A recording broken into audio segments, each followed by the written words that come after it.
Welcome back sa ating YouTube channel mga ka-intro. At ngayon ay madayo kita, nandinin kita sa pulo at gawa ng gulpan labo dun sa ating spot.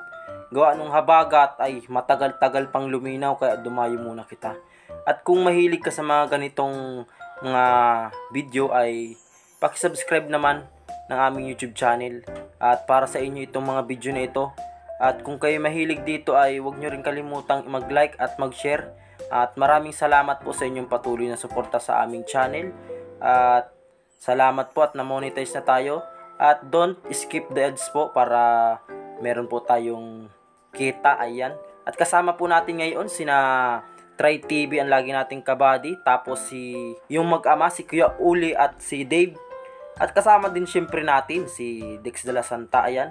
Bali 5 kami din nila ang kami sa pulo mamana at gawa ng ilang araw na kitang hindi makapamana ay basa-basain man lang natin yung ating hasang at bakit ay manibago at bakit tayo hindi na makakita ng isda. Baka hindi na natin alam ang itsura ng isda ay naku baka tayo hindi na makahuli niyan. At dini at nakagayak na kami at matubog na rin kami agad-agad at gawa ng sayang ang oras at madilim na rin. At mamaya ay magdadalawang dive kami. Sana ay makarami kami. Let's dive! At sa paglusong nga natin ay nakita ko agad din isang malaking ganutan ay gulpan sarap ni Rick. Kung ako may lagayan ay kunin ko rin gulpan sarap pa naman ang atay ni Rick. Asos gulpan dain na namang apat tumbahin ni Rick. Kung ako kinahuli ni Rick ay anong tuwa na naman ang maglalasing ni Rick. At di na may nakita akong isang bila-bila o yung bayang kung tawagin din sa amin. Ayan, napakarami ng ganyan din. Panain natin at bakit ay walang mapana mamaya ay may iginin sigurado po, at least ay may mauwi kita at may mapang-ulam man lang kita ay lugi kita nito at gawa ng gulpan layo pa man ang dinayuhan natin tapos kita hindi mapana ng mga ganiti. Kapag dayo talaga ay kailangan ay walang pili-pili para makarami kita ng mahuli. At ayan, nakadali nga pala kita din ng isang bayang. At anong isda iri? Anong tawag ninyo din sa isdang iri? Ang tawag namin din sa isdang iri ay kung tawagin namin ay budyong. Ayan, napakahaba ng ungus niya. Napakasarap din itong sabawan. Talagang napakalaman nito. Anong sarap din ito sa paksiw. Asos. Anong pagkaginwahan yan. At di na may nakita akong isang pugita. Ayan. Merong pugita ngayon. Ayan. Napakasarap damputin ng mga ganitong pugita. Ito yung mga mahal na pugita. Hindi kagaya dun sa mga malalaki ay hindi man masyadong bilihin at gawa ng gulpe ang kunat nun. Asos. Pag yun ay hindi ka marunong gumawi nun ay pag yun ay naluto mo. Kahit pa naluto mo yun. Gulpe ang kunat nun para kang naganguya ng chinilas. At di niya ay may nakita akong isang kanuping. Ayan, napakadalang ng isda. Wala sigurong labas ngayon dito sa spot na ito. Gawa ng may naunang namana sa atin ay tira-tira lalaang yung ating napapana. Siyempre mapana kita ng mga kahit maliliit at para kita may uwi. Lugi kita nito. Lugi na naman kita sa gas nito. At ayan, medyo malaki-laki na ito. Siguro ay nasa 100 grams na ito. Ayan, ayos. Meron na tayong pang-ulam. Anong pagkasarap pa naman itong mga ganiring isda. Anong pagkamahal pa naman ang kilo din ni sa amin. Naabot ng 240 ang kilo ni Re. Tapos kapag kakilala ay 180 lang. Ayan, ang laki ng lugi yun. At di na may nakita akong isang tingin. Ayan, napakagandang panain. Napakaamo nitong isda na ito. Kaso, maiba itong prituhin. Parang mapait-pait yung kanyang lasa. Pero mas masarap ito ay pag-abisla rin mo ay sigurado. Tapos alahukan mo ng maraing gulay. Ay, maganong ka ay wow, ang sarap. At dini ay may nakita na naman kitang isang mahabang isda na naman. Parang haba o yung tawag dini sa amin ay budyong. Puting ko sana ay tingnip at kumaripas na ng langoy. Siyempre apanain natin. Malaki-laki din yan. Siguro ay nasa 4 na daliri rin yan. O tingnip pa. At tingnan natin kung atamain natin. Ayun, tinamaan nga natin sa may matahan. Kaso daplis. Tingnan, unti na lang at makalabit na. Buti na lang at adamputin ko na agad yan. Siyempre sayang din yan. Ano pa? Hindi, may pangulam na kita. Kahit irilalaang ay ayos na rin pangulam. Kasi naman mag-ulam kita ng tuyo at anong iba nun. At di na may nakita ako at may nasalubong akong napakaraming ito. Asus, napakatinding makatinik nito. Bali 3 ang tinik nito dun sa ibabaw ng ulo tapos 2 dun sa gilid niya. Ayan, napakarami. At sa iba inabislad nila kasi hindi namin nahuli yung mga ganiri ay. At ayan, may nakita kitang isang malaking panos. Ayan, napakapait ng ating nahuli. Naman Pag ganirilaang naman karami ang mga nahuhuli mo ay anong ginhawa, puro ganire. Tapos makikita dun sa iyong business ay puro ganire, ay ano na yun? Ano nang ginuwahan yan? Anong pagkasarapan naman yan? Aso, hindi ko pagpalit yan sa ibang ulam na isda. Gulpa ang mahal pati ng presyo niyan. At di na may nakita na naman akong isang bayang. Ayan, sapul yung bayang. Malaki-laki na kaya pinana ko na, sayang yan. Pang-ulam din yan, ayos. Nakadali tayo ng isang bayang. Ayan, napakasarap nitong prituhin. Lalo na kapag may tuyot suka ka, anong ginwaha. Parang kuwan ay, parang isda ang lasa. Ayan, at may nakita kitang manitis. Ayun, sapul yung manitis mga ka-intro. Asos, anong ginwahan ito? Pag mga ganiri kalalaking manitis din at tiyan, di man lang wari ako atamarin lumangoy. Bali nung langoy namin ay high tide, ay gulpan laki ng tubig, gulpan lalim. Tapos ang pistuhan pa ng mga isda ay nasa malalim. Wala man lang sa tabi, ay kaya tingni pang ginhirap namin din at gulpa ang lalim ng aming nasisiran. Ang nasisiran laang naman namin ay mga hindi kami nalampas ng 6 hanggang 5 lang ang kaya namin at hindi kami professional na manaay. Gawa ng baka kita ay masawi na laang nito kapag pinilit natin yung sarili nating lumangoy ng malalim. Anak ko, delikado. Baka hindi na kita makapamana, ay sayang. Walang magamit ng ating mga flashlight. At ayan, makanali na naman kitang isang tingin. At di na may nakita akong isang panos. Ayun, nasa ilalim. At tingni pa, anong pagkailap niyan. Buti na lang at naabutan ko pa. Anong sureball ganyan mga patama. Advance mo agad yung isip mo pag mga ganyan. At gulpi ang ilap talaga niyan. Talagang mapugit yan ang gulpi kapag hindi mo agad pinana. Kapag binidyohan mo pa ng gulpi ang tagal, nako, hindi mo man lamang mahuhuli yan. Kailangan talaga apanain mo agad para mahuli mo. Ay nakapanghinayang kapag ganon. Apanain mo na lang, abidyohin mo pa, ay nakawala pa, ay sayang man din. At di na yung nakita kong isang apale. Anong laki na rin ganiri. Asus, anong sarap sa pakiramdam pag ganiri kalakas kumulupog. Anong sarap sa inihaw nito. Anong pagkalinamnam nito, ay sus. Tapos alagyan mo ng pansos. Anong ginuwaha. Gulpan, sarap talaga namang ulamin ito. Kahit hindi mo na ulamin, papakin mo na lamang. Talaga namang solid ang iyong pagkain din. Anong pagkasarap na isda. Ayan, napakadalang din ng ganiring isda din.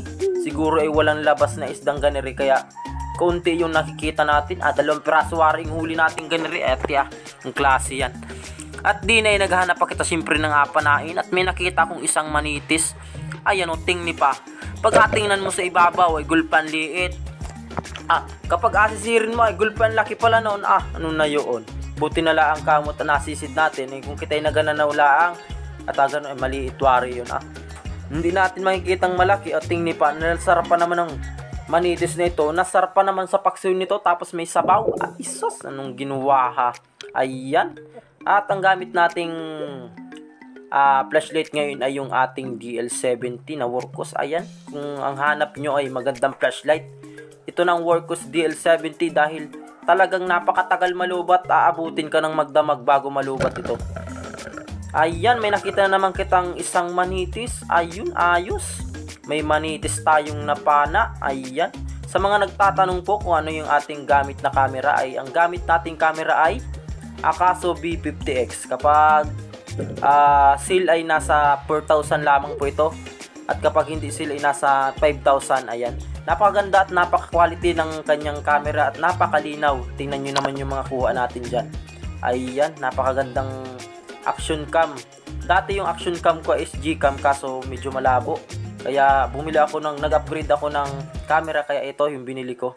At parehas din kami ng camera ni Try TV. At di na may nakita ulit tayong isang manitis. Ayun, sapul yung manitis. Ayan, napakagandang patamaan pag mga ganiri kalalaki. Kapag mga hintuturo ang lalaki ay napakahirap panain. Kapag mga ganyang kalalaki, kapag sumablay ka pa, ay awang ko na lang sa iyo, ay gulpian duling mo na niyan kapag hindi mo pa tinama yung mga ganyang kalalaking manitis. Ang tawag sa amin dito niyan kapag malalaki ay timbungan o yung ubakan kapag malalaki. Pag maliliit pa, yung mga ganyan pala ay mga manitis lang muna yung mga ganyan. At ayun, napakarami nating nakikitang manitis. Talagang kapag hindi ka nagsisilip dun sa ilalim ng bato, nako, hindi ka man lang makakita at nakasuksok maigi. Yung iba ay nakalabas. Kailangan mo talagang sumisid kahit malalim-lalim para makahuli ka. At kapag nandun ka lang sa ibabaw at naga-night seeing ka lang, ay nako, wala kang mahuhuli kapag ganoon. At ayan, at sana ay makarami pa kita din Bali nakadalawang dive kami din sa spot na area at gawa ng hanggang magdamagan sana kami. Kaso may pasok yung anak ni Kuya Uli, kaya umuwi rin kami ng mga bandang alas 12. At di na may nakita akong isang isda na naman yun. Isa na namang apali, napakadalang ng mga ganiring isda din sayang kung may mga labas na ganire. Jackpot na naman sana kita kung may mga labas na ganire. Nung pagkasarapan naman, hindi pa kita nag-ihaw sana kami. Nung kami ay nung kami matabi. Kaso unti naman ng aming huli. At kailangan talagang magdalawang tubugan para may mauwi tayong maganda-gandang isda. Ayan, ayos. At di na may nakita kong isang isda. Ayun, bali pangalawang dive na natin ito. At anong isda ito mga ka-espero? Ang tawag namin dito ay yung tawag dito ay lapis. Iyan, napakalala din daw nitong isda na ito at napaka tulis din daw ng mga tinik nito. Ayan napakalaki na ito, siguro nasa 180 grams. Na ganun pa. Ewan pala, hindi ko alam kung totoo yun. Nahulaan ko lang at hindi naman ako marunong sa mga grams na yan. At ayan, nakadali tayo ng isang lapis.